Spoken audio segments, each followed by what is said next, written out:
Hello everyone, I'm RandomMinionCaster, a League of Legends color caster. And I like to see the Skarner once again. Captain Flowers must be super happy at this point. He's gotten through twice, insta-picked here by the side of Imperial Knight. So they liked it, and I liked it too. I thought it was really, really good. It was a little bit passive for my taste, but really, it did a lot in the mid. Okay, and this Illaoi is a bit of a question mark too, because it actually could be Wardeen playing the Illaoi there. Wardeen actually plays a really mean Illaoi and has been known to flex top every once in a while with that Illaoi.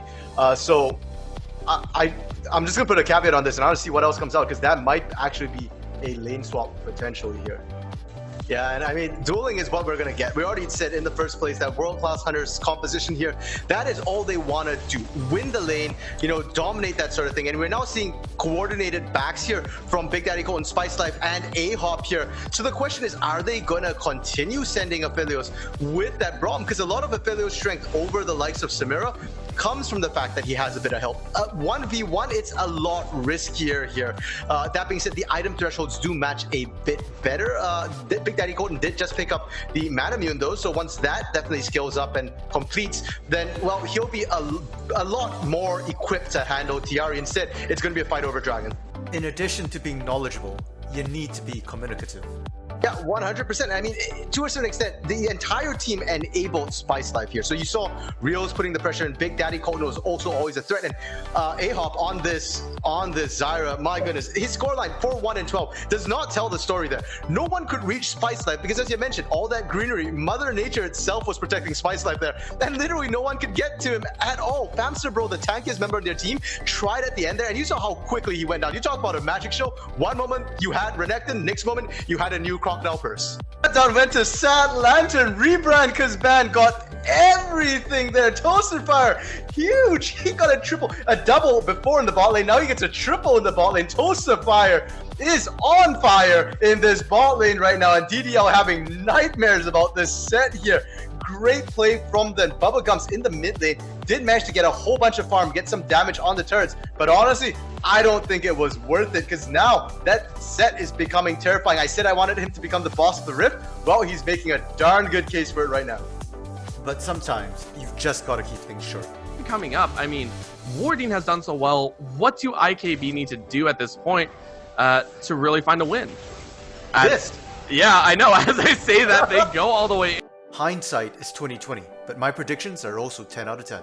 Yeah, the Desert Rose, I mean, the newest champion on the Rift. I'm actually a big fan of Samira, not in the bot lane, but in the mid lane instead. So one thing we kind of didn't note there in all that was that Big Daddy Colton roaming down to the bot lane wasn't so much a roam as trying to match his AD carry there, because it was Crazy who actually rotated down to that bot lane first, and they actually sent Tiari into the mid lane instead. You know, we were talking about Samira mid. Well, this is what happens. Yeah, this might be a little bit better as Tiari, the Inferno trigger, going to take down Big Daddy Colton. Everything just going 7 men's way right here. The timing of the inhibitor respawn, the fact that Xnull basically struggled at Baron. Baron gives, it takes away as well. Baron was what cost 7 men their chance to come back into the game, and now Baron has given them another chance to get back in here. Xnull splitting focus, and we saw the early smite come out from just the game. It left the Baron at about 200 health, dropped down to 90. Teemin came out just in time to be able to snag that one, and that's great for 7 men. It just put a massive pause timer on the game, and I jinxed it. They actually do hit a full-on pause here, just as I say that. Educational, analytical, and also entertaining. I also find it very interesting. If you look on the side of IKB, that is 3 different Biscuit members that they took. So 3 members went the inspiration tree. They all said, we want a few more munchies in the lane. Instead, we're going to hold you to that. So I just find it very interesting to see 3 members on a team taking that. For sure. I mean, we now know who took the cookie from the cookie jar. Apparently, it's all of Imperial Knights here.